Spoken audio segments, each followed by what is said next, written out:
Place because he keeps repeating. Right. I would get soft on which day we put I put a bencher number here. I would like let this go like undulating underneath because we already heard this. Right, thing. and I would just float it, undertow it.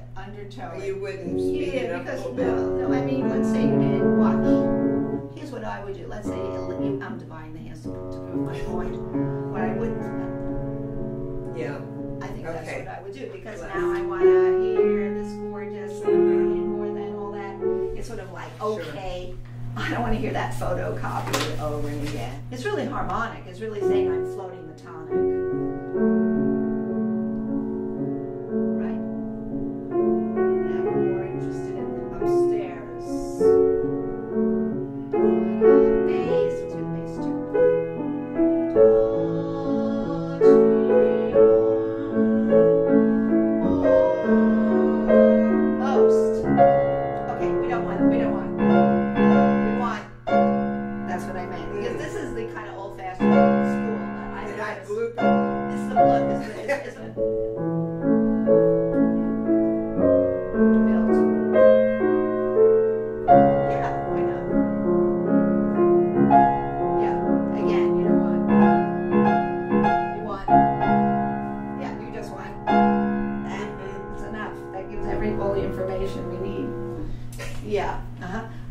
Let's do it without those, whatever you call them, delays. Without the loops? Yeah.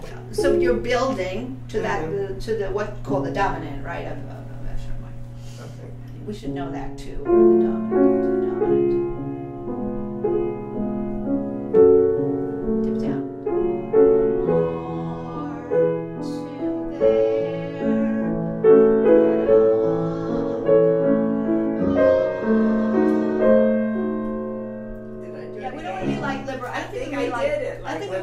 Liberace, because Liberace would do all these like draggy delays, and I'm like, just get there, right? Yeah. So what fingering are you using? This fingering on the left hand, the 5/1/10. Where are you? Yeah, this is closer, isn't it? The thumb is a 10th. So look how much closer 1 is to 5 below. So you're just going rotate. You know about rotation. It's just rotation, isn't it not? Rotation. So that's what. So 5/1/2/4 5/4/2/1. Can you try that? Are you in the third bench? Yeah, I like that fingering that it's given there. You want me to do? You try that fingering without the 5/1. Yeah. 5/1 is good because it's closer to the 5 below. It's just like you're rotating. That's all that happens. And then 4/2/4. Yeah. Okay. Yeah, that's a good fingering. So you float your arm. It's a floating arm that gets you there.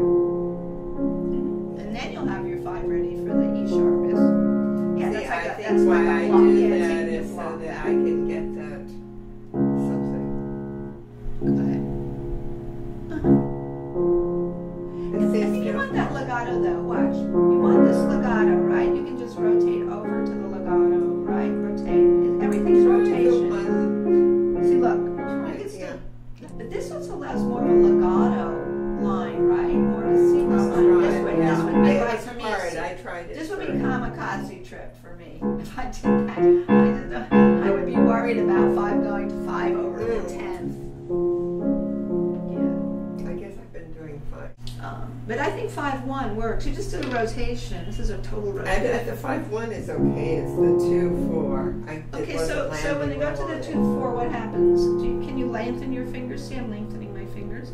I don't want to do anything like curved fingers at all. I'm just letting my hand hang. Whether in slow motion a fingering works, does it work in tempo? That's another thing because we feel comfortable leaving it.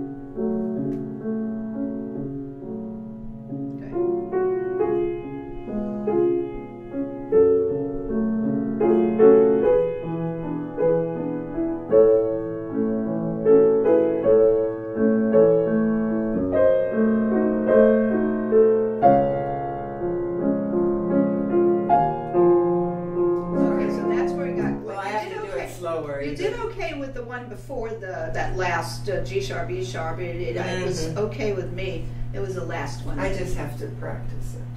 So I think of, I'm more of his players that I want to milk. Dead weight. I'm always like living into the keys like it's honey and it's molasses. And I'm navigating through some resistance in the keys because I don't like to play like this kind of sound. It's too lighthearted to me. I want to get in like a violinist would get with the bow into the string. So when you do it this time, I want to hear more depth into the keys so that you could like lighten up certain notes and then you can go deep and change color. Especially when you have what? Two of the same chords. Why should they be the same? You know what I mean? We don't like that, right? You want to do something different between two of the same thirds.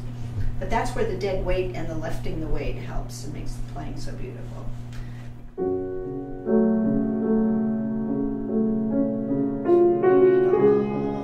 Resolve it.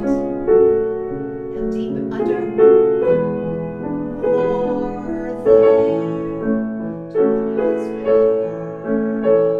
That bothers me. Watch. I know, I heard that. Okay, so what do you want to do? Oh, it wasn't that. It was that You can dip down.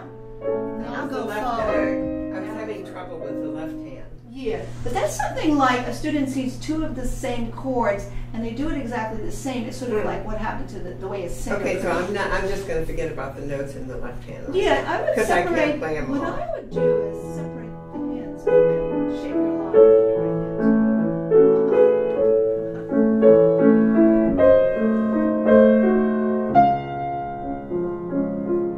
hand. Can you give that left hand support to the right hand? Left hand support. Well, I didn't give any.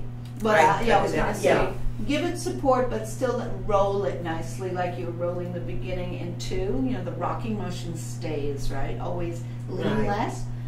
So I really would do a lot of separate hands. So I like to know, what am I doing with this? I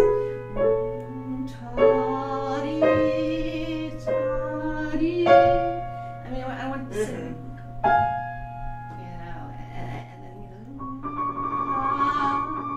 This is all kinds of in and out of depth and lighter. And I can't do that when I put the two hands together right away. It's too soon. No, that's. But you have a nice musical sense. But when you see two of the same chords, you have to decide, what am I doing with one and what am I doing with the other. And I need to dip down in one and then go forward for the next one, maybe. Okay, so then that's the climax right there. That's the big climax. You could say one of them. Yeah, I would say that is. Now, would you keep up the at least forzando for this last, because I see these. We're on the last measure. I mean, it's then. Yeah. Right over here, the counter melody. Is that what well, no, the C before the counter. See, in other words, there are all these C's. You know.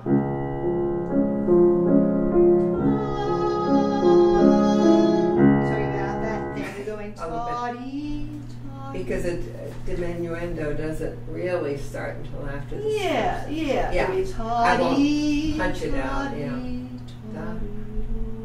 And then you have the it comes right on that third below it. Yeah, so map that out a little bit. Go to the measure where you have the dominant with the double forte to the sforzando. Let's start there with your 5/5 in the left hand. So you have 4/2. Second measure. I notice you do what I do. You do 4/2-3/1 so that you can get a. Right, is that what you're doing? 4/2, and then you shift to 3/1. Is that what you're doing? Like a little finger substitution. Yeah, and then I do a finger substitution there. And then I guess I hold my C. That's probably why I'm blurping. How about? Do you ever think about doing this or here? 4/2, and then slip into 3/1. You have plenty of time, and then. You mean at the top, 3/1? Yeah, I slip into 4/2's there, and then I just slip into 3/1. So let's see. The second measure would be. Then you go to 3. What I do is, while I have the 4/2 and the left hand's moving, I slip into 3/1. I slip in silently to 3/1. Oh, instead of 3/2. I'll go to 3/1 because that opens my hand to giving me a nice. To 4/2. To 3/5. Yeah. And then you do 3/5. Yeah, and then 1 would be your pivot to get the legato. The thumb becomes the pivot finger. And the pedal's down, so I don't have to worry about any dried up spots.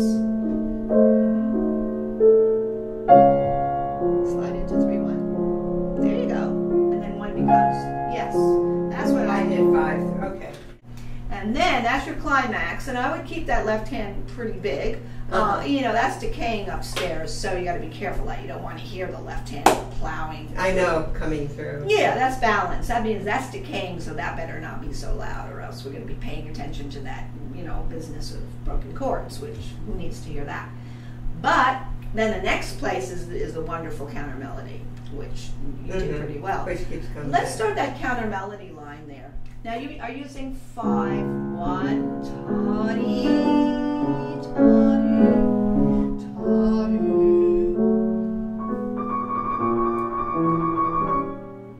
It's back. Yes. Yes.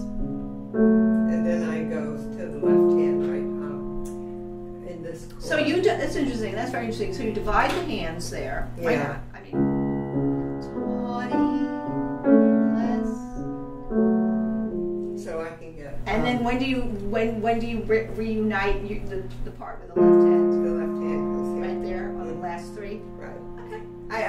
I couldn't do it even. Here I don't on the first page on the third line, third measure. Yeah, you get more. There I do it because it's covered up with the right hand. I have no objection to Yeah. dividing hands there. That's fine. It's a good idea. I wouldn't have thought of that there. I've done that in other pieces where people go, "Why are you doing that?" I go, "Well, I get a better legato there." So you do get a better legato. Okay, let's hear it and how it weaves into the left hand coming back for the thirds at the end. You mean from there? Yeah. Let's see what's going on.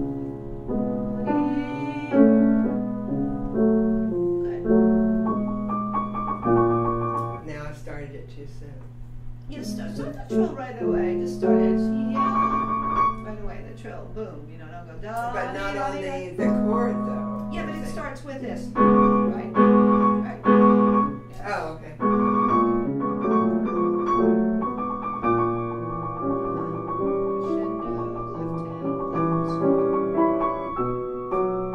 Yes, that's where you want T. Oh, okay. Now here's where you drag it, right?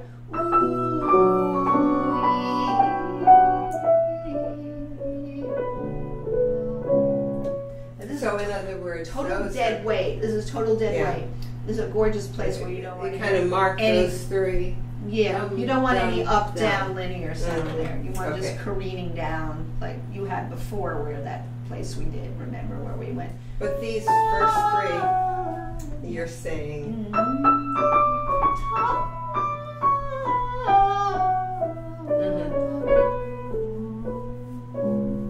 Gorgeous place. That's B minor, right? B minor coming down in the natural form. Okay.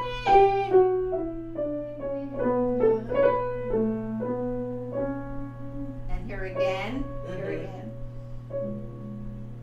That same 3 C sharps that you did, you know, melt my heart, melt your heart there. Too beautiful.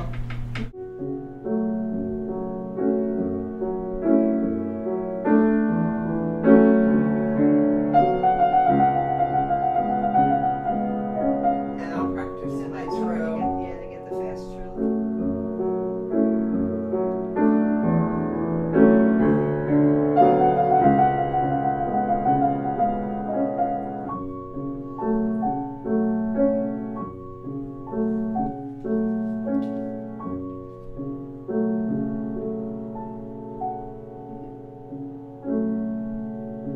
And I divide the hands there. Okay. I think dividing hands is fun. Yeah, I think you really have a nice feeling for playing the piano. You're a very musical person.